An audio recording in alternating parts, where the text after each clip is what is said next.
Okay, friends, here we are, week 2, day 5. We're doing a wrap up summary.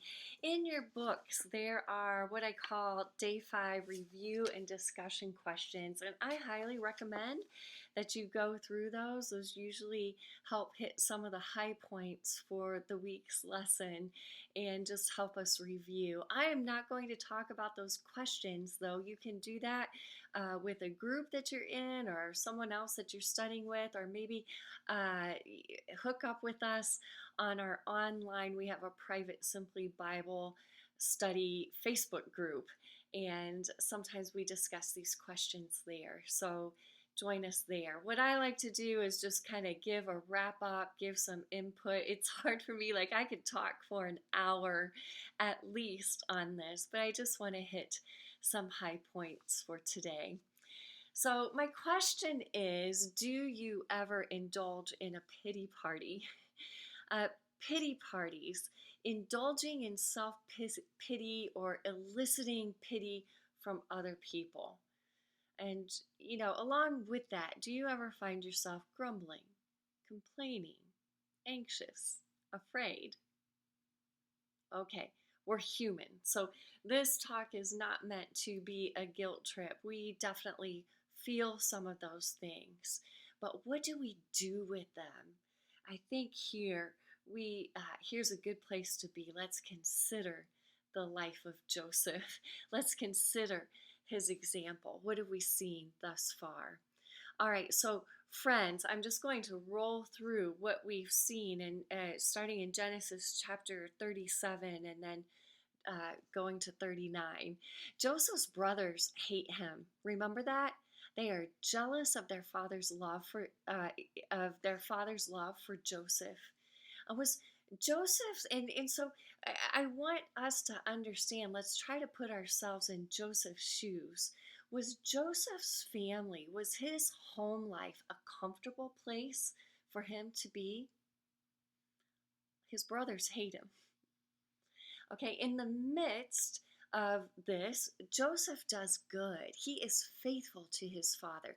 Joseph shares truth with his father's concerns, bad conduct. We don't have details on what that is.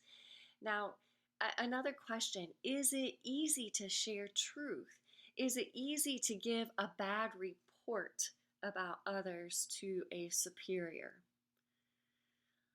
I don't think so. And, on top of that, did doing good help Joseph? On the surface, no. I mean, there were no immediate uh, good ramifications of this. His brothers only hate him all the more. Again, if we could put ourselves in Joseph's shoes, how did it feel to have all of your brothers hate you? So then we have God. God does show up in Joseph's life. Joseph dreams these two dreams that one day he will lead this dysfunctional family that he's in. And, he shares this dream, and his brothers, what? His brothers hate him all the more. Friends, Joseph's family, his home, this was not a comfortable place to be. This was not a safe place to be. And Joseph, once again, he proves himself faithful to his father. He goes searching for his brothers who absolutely hate his guts.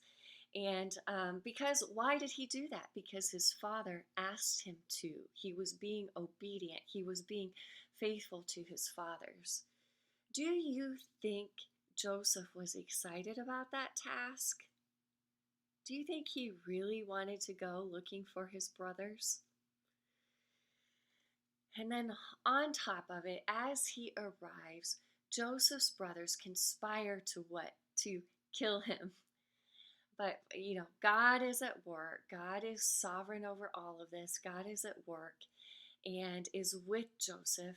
His brothers do not kill him, but instead they betray Joseph and sell him into slavery. They even fake his death to his father. And again, I ask, okay, let's put ourselves in Joseph's shoes. How did this feel? How did this feel to be betrayed by your own brothers? What was Joseph thinking as he was abducted to a foreign land, Egypt? What was he thinking and feeling on that journey? How did he feel as he arrived into Egypt? How did he feel as he was sold into slavery in Egypt? How did he feel as he began to work at Potiphar's house? Surely at the bottom rung, I mean, he was cleaning toilets or whatever. I mean, you start out at the bottom, right? He was at the bottom of the totem pole. Instead of being served, think about it, he was coming to a place where he had been served. He had been the favored son. He had servants. Now he is serving, and he's probably serving in the most menial tasks. What imagine that Joseph would have? What do you think he was thinking, feeling? This is what we try to do when we're studying inductively. What do you think he felt? Fear, anger, anxiety, grief, sadness, dejected, forgotten, alone? I can imagine him feeling all of these things and more. And Joseph, he does good to Potiphar. He's in the midst of this, but he does good to Potiphar. And because God is with Joseph, and because Joseph is faithful, Potiphar is blessed to the nth degree. His only concern is about the food he will eat. I mean, Joseph is faithful. And Joseph resists the bold and direct temptation of Potiphar's wife. I mean, this is on top of everything else. Friends, was this easy? And no one was looking. No one was around. What temptations do you face when no one is looking and no one is around? I know. I've got this massive bag of dark chocolate chips down in the pantry. I mean, that's just a little temptation. What temptations do you face? And Joseph's temptation was real.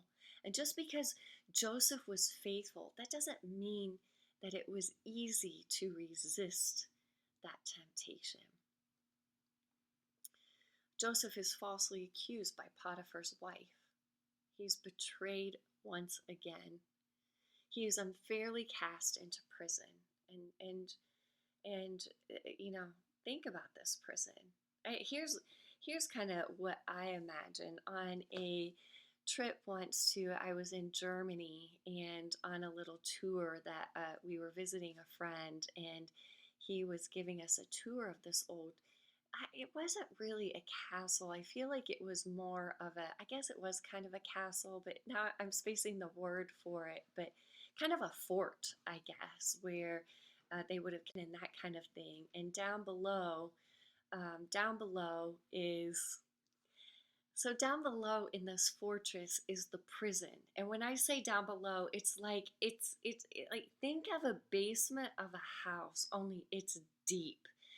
There was this hole, not a very big hole, that literally they would kind of drop the prisoners down into. And so it's basically this dungeon beneath the building. That's kind of what I picture here, because we see this phrase, he will lift up your head. It's like being lifted up out of the prison somehow. That's kind of what I'm imagining. Now, so anyway, Joseph is unfairly cast into this prison. And then finally, the last thing I want to mention as we review Joseph's life is that he is again betrayed, once again, by the cupbearer who forgets to mention him to Pharaoh.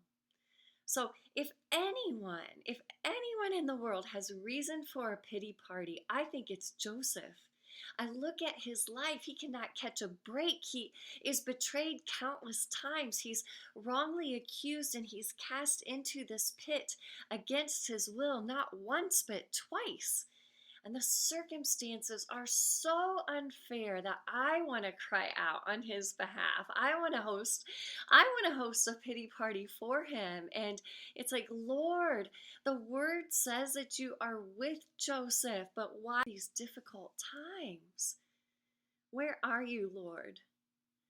But friends, amazingly, Joseph never complained. Instead of being at the rock bottom of his life, there's no, Lord, do you see me? Lord, this is unfair. Lord, where are you? Lord, why?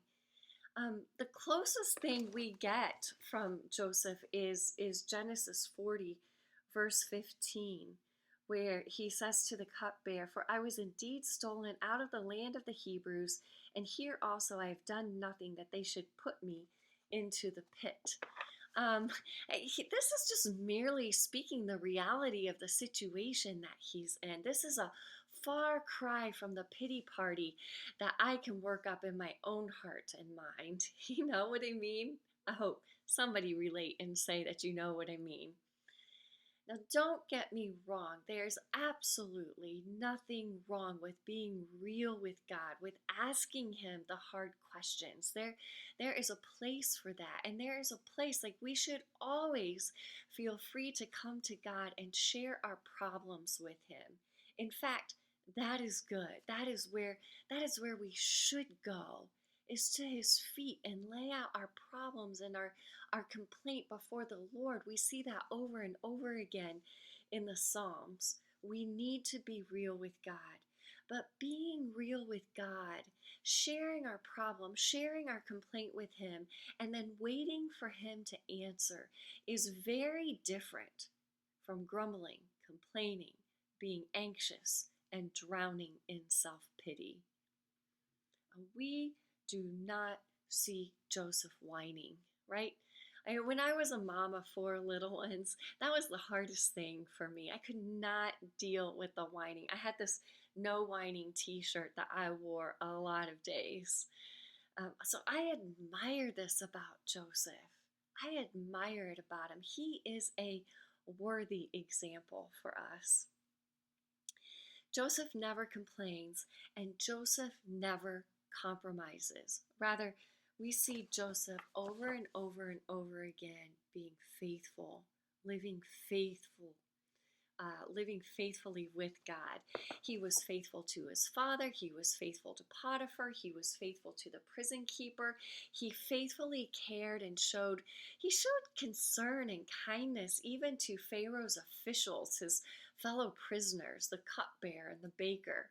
In the midst of persecution and unfair circumstances, over and over and over again, Joseph serves and acts faithfully. My favorite, I mean, again, he's a worthy example. I do want to point out my favorite verse this week is Genesis 39:21. Let me find that. But the Lord was with Joseph and showed him steadfast love and gave him favor in the sight of the keeper of the prison. So the Lord, here's my favorite part, the Lord was with Joseph, showed him steadfast love, and gave him favor. God is with Joseph. And Moses, the author, wants to make it abundantly clear that God is with him. God blesses Joseph in the midst of the circumstances. We can know that God sees and God blesses Joseph with success and favor in his work. Okay, we literally can see that. Moses makes it very clear. Now, remember, in Old Testament narrative, we read that literally, right? But then we look for the spiritual implication, because the lesson for us is not necessarily that God is going to give us success in our careers or grant us this mega favor in our career so that we become, whatever's the top level of your career. We discussed this with Abraham. Like, God had blessed Abraham with material wealth, with camels and sheep and silver and gold and male and female servants. Abraham was physically, materially rich. That's not saying, Scripture is not saying that we will necessarily be favored with physical wealth and material wealth or career success in Joseph's case. What is the spiritual implication? What's that third rule for studying Old Testament narrative, is looking for that spiritual implication. Well, as Abraham's children, through Jesus Christ, we are most certainly blessed with spiritual wealth. His blessing, His promise, His grace, His favor. We have assurance of His love, peace, joy, hope for the future. That was Joseph. God is with Joseph, and Joseph is with God. His confidence, his trust is with God, and he remains faithful with God, and he is living for God in the midst of very, very difficult circumstances. And he does this, friends, with no pity party. Paul says in Philippians 4:10, I have learned in whatever situation I am to be content. I know how to be brought low, and I know how to abound in any and every circumstances. I have learned the secret of facing plenty and hunger, abundance and need. I can do all things through Him who gives me strength. Let's hang on to that, just like Joseph did and just like Paul did. Thanks for joining me. Ladies, I would love to hear from you. If you have any questions, any comments, feel free to comment here. Feel free to comment in our private Facebook group. Again, I'd love to hear from you. Is this helpful? Praying for you. May you be blessed.